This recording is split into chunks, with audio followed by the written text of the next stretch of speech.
Hi everyone, this is Saloni Sharma. Welcome to my channel learn with Saloni. हम पढ़ रहे थे एमएससी की बुक कॉम्प्लेक्स एनालिसिस, जिसमें हमने इसकी फर्स्ट वीडियो में पावर सीरीज़ के बारे में पढ़ लिया था। और आज की इस वीडियो में हम पढ़ने वाले हैं कुछ स्पेशल टेस्ट। किस चीज़ के लिए? सीरीज़ की कन्वर्जेंस को टेस्ट करने के लिए। ठीक है, इनको आप इंपॉर्टेंट रिजल्ट्स भी बोल सकते हो। रिजल्ट्स मीन्स अगर ऐसा होगा तो इट मीन्स ये है। ठीक है, इनको रिजल्ट्स बोलते हैं।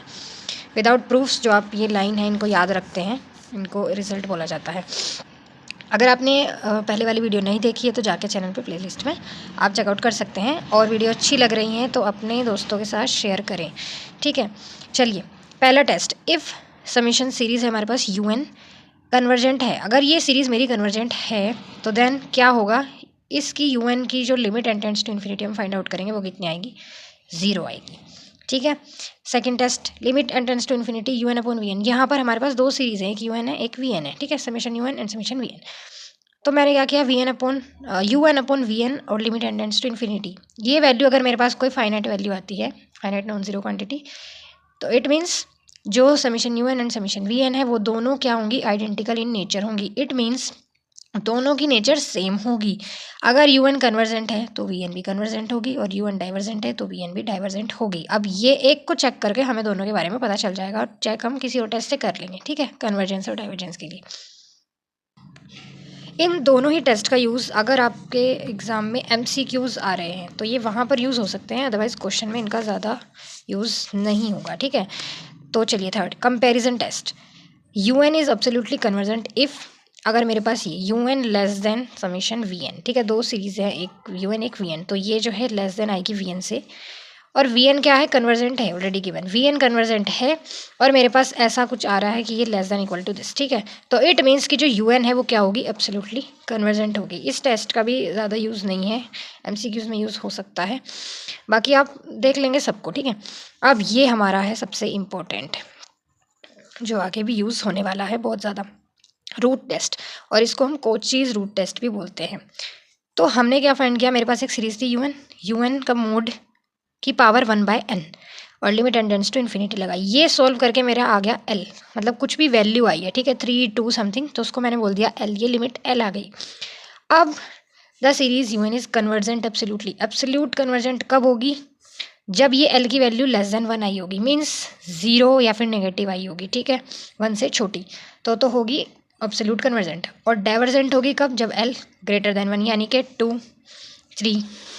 ठीक है, कुछ भी उससे बड़ी। और 1 के लिए टेस्ट हो जाएगा फेल। अगर ये वैल्यू 1 आ जाती है तो इट मीन्स ये टेस्ट हो गया फेल। आपको कोई और टेस्ट यूज़ करके फाइंड आउट करना पड़ेगा। ठीक है, सीरीज़ की नेचर के बारे में समझ गए।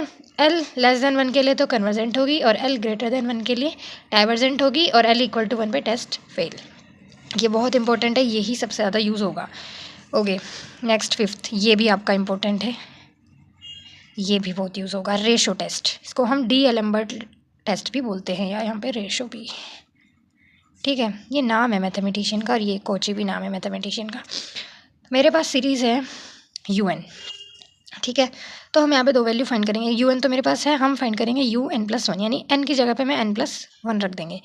अब limit n tends to infinity mod के अंदर UN+1 अपॉन UN, ये मुझे फाइंड करना है। सिमिलरली ऐसा ही है ये भी। अगर लेस देन 1 आता है तो कन्वर्जेंट है, और ग्रेटर देन 1 आता है तो डाइवर्जेंट। ठीक है, कन्वर्जेंट और divergent according as this. Less than 1 तो कन्वर्जेंट, और ग्रेटर देन 1 तो डाइवर्जेंट। और सिमिलरली 1 के लिए भी क्या हो जाएगा? ये टेस्ट फेल। तो हम कुछ कह नहीं सकते फिर इसकी नेचर के बारे में, आपको कोई और टेस्ट यूज़ करना होगा। ठीक है, तो ये और ये दोनों बहुत यूज़ होंगे आपके। अभी हम आगे क्वेश्चन करेंगे तो आपको समझ में आएगा कहाँ कौन सा टेस्ट ये वहाँ पे यूज़ होगा, जब आपको सीरीज़ समथिंग लाइक कि 3 की पावर n या n की पावर n, जहाँ पर पावर होगी, तो जब आप 1/n करोगे तो वो पावर यहाँ से कैंसिल हो जाएगी, तो ये वहाँ पे यूज़फुल होता है। उसके अलावा आप यही वाला यूज़ करते हैं ज़्यादातर। ठीक है, अभी हम आगे क्वेश्चन करेंगे तो आपको अच्छे से समझ में आएगा। Okay, next test number 6। मेरे पास सीरीज़ है समेशन 1/n की पावर p। तो ये कन्वर्जेंट कब होगी? जब p ग्रेटर देन 1 होगा, यानी कि 1 से बड़ा होना चाहिए p, यानी कि 1/n², क्योंकि 2 आ जाएगा 1 से बड़ा, n³ n की पावर 4 अप टू सोन। इस तरह की सीरीज़ मेरी क्या होंगी? कन्वर्जेंट। ये भी आपका जो है MCQ में ही काम आएगा, 1 मार्क क्वेश्चन में, जहाँ पे आपको एकदम आंसर देना है। ठीक है, क्योंकि यहाँ पे सोल्व करने जैसा कुछ है ही नहीं।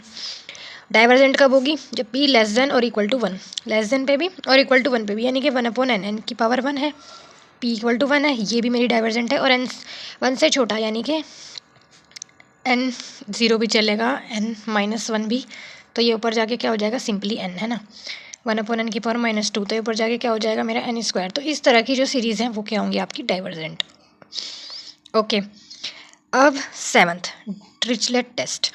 ये देखो आपकी सीरीज़ है समेशन an un, ठीक है, दो चीज़ें हैं यहाँ पे।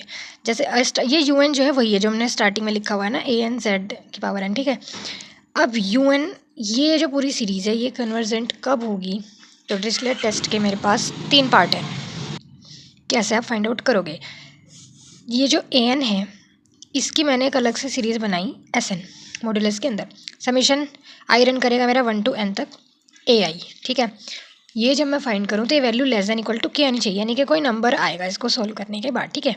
के से के कोई फाइनाइट नंबर है, ये हो गया। अब यानी कि इनफाइनाइट नहीं आना चाहिए, सिंपल सी बात ये है, ये कोई फाइनाइट नंबर होगा। दूसरी चीज़ जो ये un है इसकी लिमिट एंड टेंस इन्फिनिटी 0 आना चाहिए, ठीक है।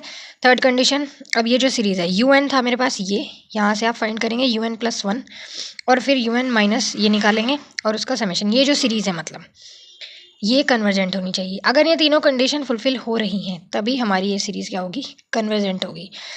ओके, अब इन टेस्ट में से आपके जो इम्पोर्टेंट हैं जो मैंने आपको भी बता भी दिया था, एक तो है आपका रूट टेस्ट और दूसरा ये रेशो टेस्ट, ठीक है। यही दोनों ज़्यादातर यूज़ होने वाले हैं। चलिए अब इम्पोर्टेंट रिजल्ट देख लेते हैं। वैसे इसके बारे में हम डीपली स्टडी करेंगे अपनी नेक्स्ट वीडियो में, ठीक है।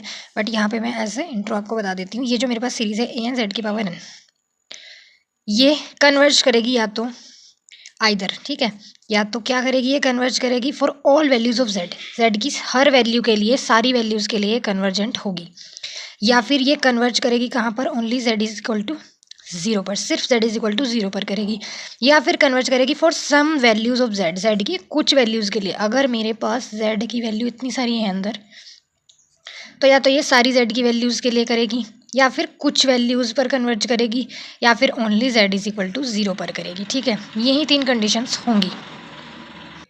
इसके लिए हम डीपली अपनी नेक्स्ट वीडियो में पढ़ेंगे, जहाँ पर हम पढ़ेंगे रेडियस ऑफ कन्वर्जेंस जो कि r होती है, ठीक है। वो बहुत इंपॉर्टेंट है और उसके क्वेश्चन भी ज़रूर आते हैं एग्जाम में। ओके गाइस, वीडियो अच्छी लगी है तो लाइक करें, कमेंट और शेयर करें अपने दोस्तों के साथ, और फॉर मोर अपडेट्स के लिए मेरे चैनल को सब्सक्राइब कर लें। Bye bye.